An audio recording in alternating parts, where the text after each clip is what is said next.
Corona virus का कहर चीन से होता हुआ पूरी दुनिया में फैलता जा रहा है। वायरस के पहुंचने से पहले इसका खौफ पहुंच रहा है। इस वायरस की वजह से हर शोबा मुतासिर हुआ है। तिजारत भी इससे अछूता नहीं है।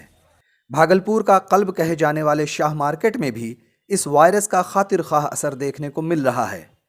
दुकानदारों का कहना है कि जीएसटी और नोटबंदी ने पहले ही हालत ख़राब कर रखी थी और अब इस वायरस की वजह से तिजारत पर मज़ीद असर पड़ा है। पहले से ही स्थिति खराब थी जीएसटी और नोटबंदी लेके। और अब कोरोना वायरस लेके और खराब हो गई है। अच्छा, अल्लाह का करम है, किसी तरह चला जा रहा है। आमतौर पर इस मार्केट में चलना भी मुश्किल होता है, लेकिन इन दिनों मार्केट की सड़कों पर गिने चुने लोग ही नज़र आ रहे हैं। बड़े ताजिर भी मार्केट की सूरत हाल से परेशान हैं।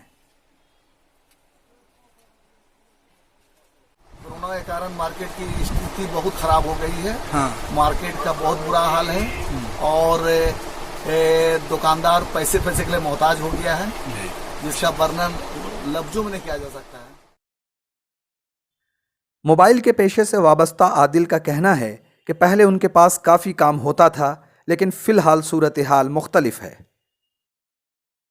अभी तो बहुत मंदा चल रहा है, पहले तो बहुत अच्छा काम चल रहा था। इस समय जिस समय कोरोना का आया हुआ है, फुर्सत है, बैठे हुए हैं दिन भर। इन दिनों मार्केट के अक्सर दुकानदार मोबाइल पर अपना वक्त काटते नजर आ रहे हैं। मरकजी हुकूमत इस वायरस से निमटने के लिए अवाम को एहतियात बरतने का मशवरा दे रही है।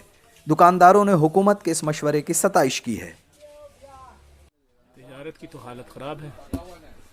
सबसे बड़ी परेशानी ये है कि अभी कोरोना का ही मामला चल रहा है, जिसकी वजह से लोगों का आना जाना बंद हो गया है। कल के स्पीच में प्रधानमंत्री ने भी लोगों को बेवजह बाहर निकलने से मना किया है, बल्कि पब्लिक कर्फ्यू लगाया उन्होंने, जो कि अच्छा है।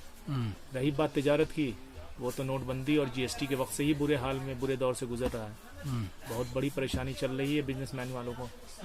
अब रही बात कोरोना, तो कोरोना भी एक बड़ी मुसीबत लेके आया है हम लोगों के ऊपर। शहर के दीगर इलाकों में भी कई शॉपिंग मॉल गाहक की कमी की वजह से बंद पड़े हैं।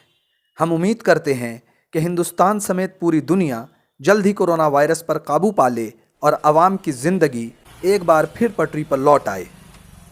न्यूज़ द पैशन के लिए शाह मार्केट भागलपुर से गोहर आलम की रिपोर्ट।